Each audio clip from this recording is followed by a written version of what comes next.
A long-serving Conservative MP has agreed to step down just hours after A-level students revealed he had told them he believed homosexuality is wrong and dangerous to society. Andrew Turner, who has represented the Isle of Wight since 2001, made the comments during a question and answer session at Christ the King College in Newport. One student describing herself as a passionate campaigner, LGBT rights, asked her local MP if he was involved in the Isle of Wight's first ever Pride event. In a post on Facebook, Esther Poucher said she was shocked to the point of outrage by Turner's response. He told us that he'd been invited, but wasn't intending to go. This is because, and this is a direct quote, he thinks that homosexuality is wrong and dangerous to society, she wrote. At this answer, I had to leave. It's terrifying that in this age and point in our development as a society, there are still people can't care enough about a person's well-being to just accept who they are.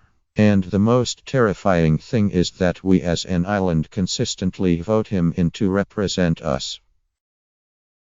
Labour's election campaign chair, Andrew Gwynn, called on Theresa May to intervene and investigate immediately and suspend Turner as a Tory candidate if the allegations were found to be true.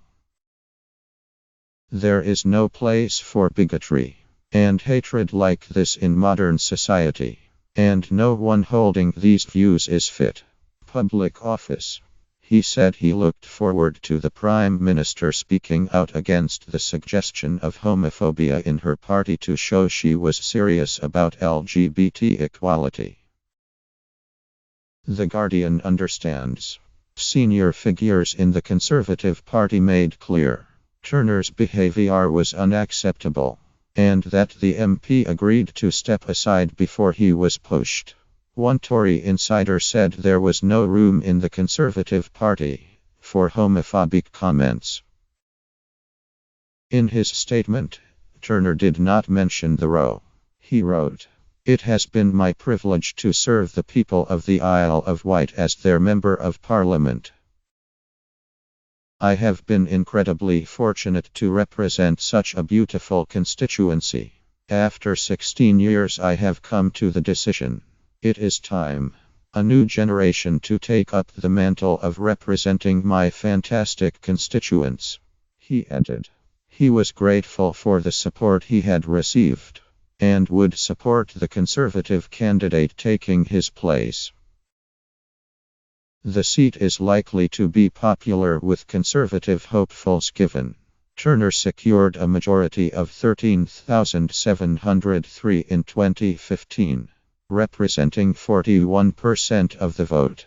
UKIP were in second place with 21%, followed by Labour and the Greens on 13%.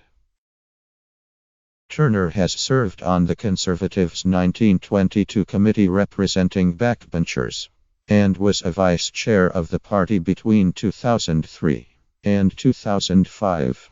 His swift decision to step down is in line with an attempt in the Conservative Party headquarters to keep a close eye on candidates and try to minimize any sense during the election of elite or extreme views. Sources said senior aides to May were doing all they could to try to ensure new candidates most closely matched her desire to appeal to working class communities, traditionally tended to back the Labour Party. The Prime Minister has also reconvened the key figures who supported David Cameron's 2015 successful campaign led by Sir Lynton Crosby, who is yet to move into Conservative headquarters. She has also brought back Tom Edmonds and Craig Elder, who led Cameron's digital campaign, reached 17 million people a week with bespoke material targeted at key groups of voters. The pair were described as the previous Tory leader's secret weapon, Others back on board include Barack Obama's former deputy chief of staff, Jim Messina.